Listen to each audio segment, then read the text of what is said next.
All right, Dan, so we're going to wrap this up on the 9th hole. We played a couple of holes here today, and I hope this feels helpful to put the stuff into perspective. You know, it's interesting on the range, we get to take all the golf shots completely out of perspective and focus on you and the mechanics of the golf swing, the way we hold the club. When we come out here, you know, we get to do all those things, but it's really, we found today that we revert. We get comfortable. A lot of times, you know, we've worked on your alignment. A lot of times you get above the ball, which is completely human nature. It makes total sense. From your perspective above the ball, it's very hard to tell where your body's pointed, right? So we worked on picking something a couple feet in front of the ball.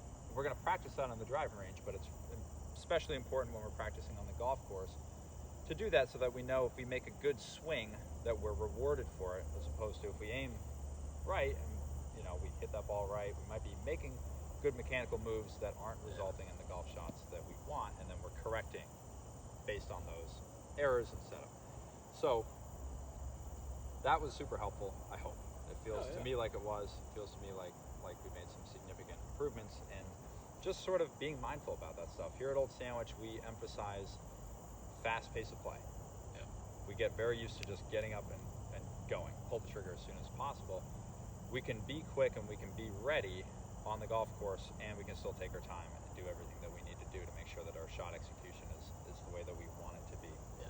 As well as, you know, bringing that sort of mindfulness, and we get under pressure, especially in tournaments. You know, we really need to work on, all of us, but certainly you, right? I feel like it was helpful to practice under pressure, right? We're not leaving the range until we hit X number of shots that land within 15 feet of that 100-yard flag. Yeah. That kind of a thing, right? Bringing pressure into our practice, and then also just being more comfortable with it on the golf course through breathing practices, through having a really nice, you know, trusty practice setup routine, you know, pre-shot routine that you can rely on, that you feel good about.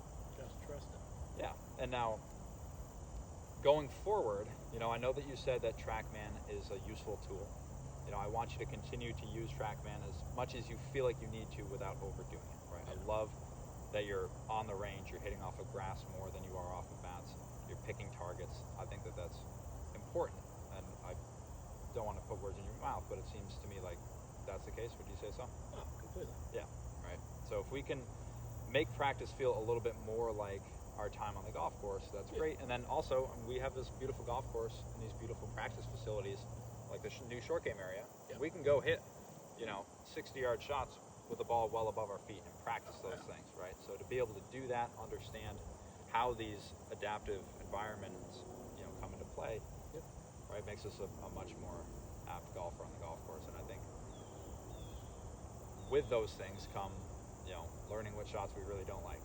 Driver off of 17. Yeah, That's right. good. Driver off of 7 puts us in Yeah. situations we might not want to be in, right? That So wasn't fun. course management, as well as just working with you and working with your game and continuing on the driving range with the practice you've been doing. So good. I look forward to continuing the progression and following your success. Sweet. Thanks Thank for the you. time, Dan.